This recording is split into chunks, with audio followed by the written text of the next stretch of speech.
The world's longest sock.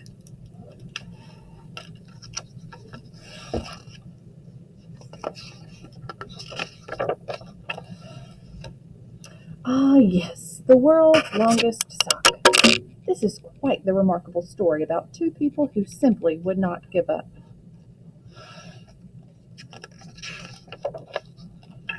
It all started with Nana Nina, who loved knitting. She made socks for her children and her children's children. She made so many socks, she opened up her own sock shop. To bring in more customers, she hung a sock outside of her door. One long sock. Buy a pair, add a row. She added a row after each sale. As the business grew, so did the sock. More and more people came by to see the sock grow, and more people meant more sales. Nana Nina told people, "Come see the world's longest sock. I'm going to set a world record." She knew that she would make her sock business boom. She invited me, the world record judge, to come see her sock and make it official. But far away in a forested valley, a lonely lumberman named Chuck was working on another sock that was also super long. He'd learned to knit on cold, lonely nights when he watched TV. He started knitting his sock in episode 1 of Zombies from New Zealand and forgot to stop. By episode 10, his knee high sock was neck high.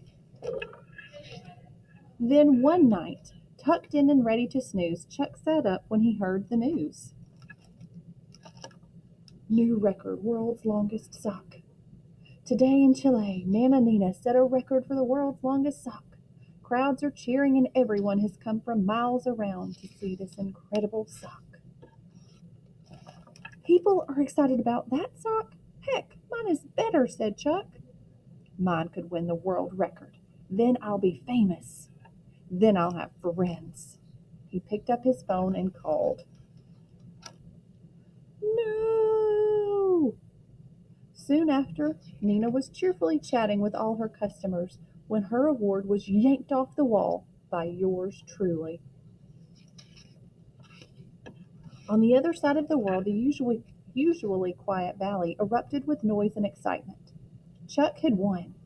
Neighbors gathered to celebrate, neighbors he never knew he had. It felt good to have someone laugh at his jokes, someone to talk about zombie movies, someone to share soup with. But Nina would not give up that easily. She pushed up her sleeves and got back to work. Sorry, folks, this award has been revoked. Until there's a clear winner, it will remain unclaimed. These two socks are too close in size. Chuck's neighbors unraveled. From that point on, Nina and Chuck were locked in a fierce competition, fighting to make the world's longest sock. Nina kept knitting. Her family and customers rallied around her as the sock took over the town. Nina in the lead by a yard of yarn. Time kept ticking and Chuck kept knitting. His neighbors came to help cheer him on. Chuck ahead by a foot. This is a real nail biter. Who will win the great sock race? A new leader. Chuck is in luck. Now hold on to your socks. Nina strides to the front. Chuck, Nina, Nina, Chuck. Chuck and Nina kept at it. The competition was out of control. The world was divided and people took sides. Nina knitted until her hands were blistered and sore. Chuck's fingers were numb and his eyes were blurry. And what was it all for? Nina's shop was a success and her family was proud. How could she work in her store with her hands like this? Chuck had found friendship and love. Isn't that what he'd really wanted?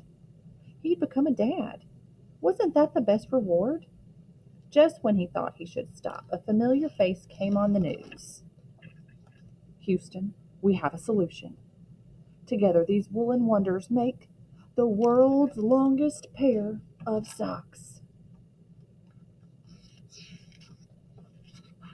And together, Chuck and Nina accepted their award. Two socks, after all, are better than one.